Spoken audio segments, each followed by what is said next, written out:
Et si on laissait tomber les livres de grammaire, juste pour un instant? Si, pour vraiment comprendre les adjectifs en français, on plongeait directement dans un chef-d'œuvre.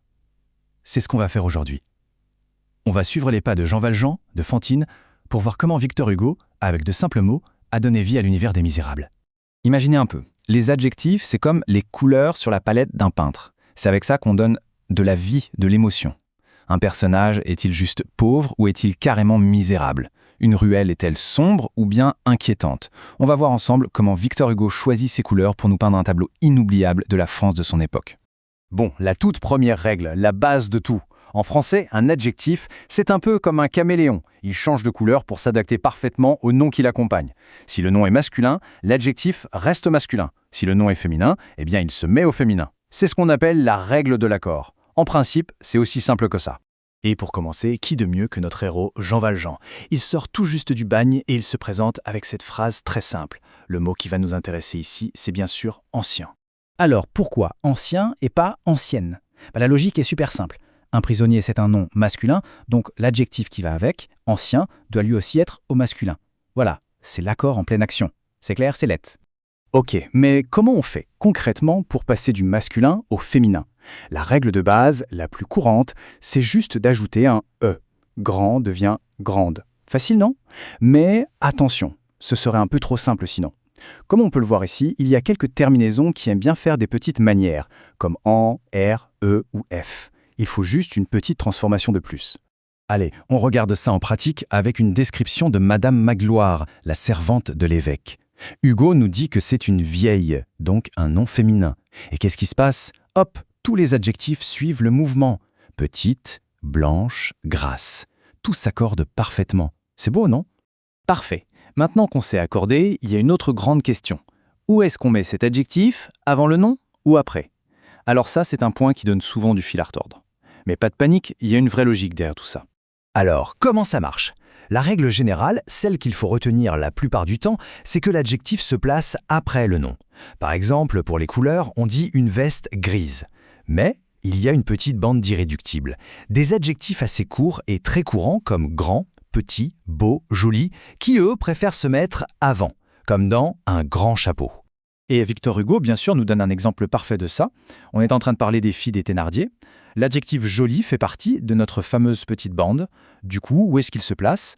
Avant le nom, évidemment, deux jolis enfants. Et cette image nous plonge directement dans la scène. On imagine bien les Thénardier en train de dire à Fantine que ces jolis enfants seront bien traités. Ce mot « joli », placé juste avant, ça donne un ton presque affectueux. Mais on sent déjà toute l'ironie tragique de la situation. On le voit bien, la grammaire, ça sert aussi à raconter le drame. Et c'est là que ça devient vraiment fascinant. Attention, parce que pour certains adjectifs, la place change tout. Le sens n'est plus du tout le même. Prenez ancien. Un ancien ami, c'est un ex-ami. Mais des meubles anciens, ce sont des meubles de valeur. Pareil pour pauvre. Une pauvre femme, c'est une femme qui fait pitié. Une femme pauvre, c'est une femme qui n'a pas d'argent. C'est toute la subtilité de la langue. On continue avec un trio d'adjectifs très courants, mais un peu capricieux. Beau, vieux et nouveau. Eux, ils ont une petite particularité, et tout ça, c'est pour une seule raison, la musique de la langue. Alors, quel est leur secret? C'est simple. Devant un nom masculin qui commence par une voyelle ou un H muet, il se transforme. Pourquoi? Juste pour que ça sonne mieux. Essayez de dire « un beau appartement ». Ça coince un peu, non? Les deux voyelles se cognent. Alors on dit « un bel appartement ». Ça glisse tout seul. C'est une question d'harmonie. D'abord, un cas classique, avec la forme féminine. Hugo décrit la jeune Fantine, avant que sa vie ne bascule. Elle a été belle. Simple, directe, pas de piège ici. Et là, attention, voici notre fameux cas spécial. Le mot « homme » commence par un H muet. Alors au lieu de dire « le vieux homme », ce qui n'est pas très fluide à l'oral, Victor Hugo écrit « le vieil homme ». La langue devient tout de suite plus élégante, vous ne trouvez pas? Bon, après toutes ces règles et ces exceptions, une bonne nouvelle. Il existe une catégorie d'adjectifs qui sont de vrais rebelles. Ils refusent de changer, jamais. Et ça, c'est sans doute la règle la plus simple de toutes. Alors, qui sont ces rebelles? C'est facile à en retenir. Pensez aux adjectifs de couleur qui sont aussi des noms de fruits, de fleurs, de choses. Par exemple, la couleur orange, ça vient du fruit. La couleur marron, du fruit aussi. Du coup, ils ne s'accordent pas. C'est pareil pour les couleurs composées comme bleu clair et quelques autres mots comme chic. Regardez, la preuve par l'exemple.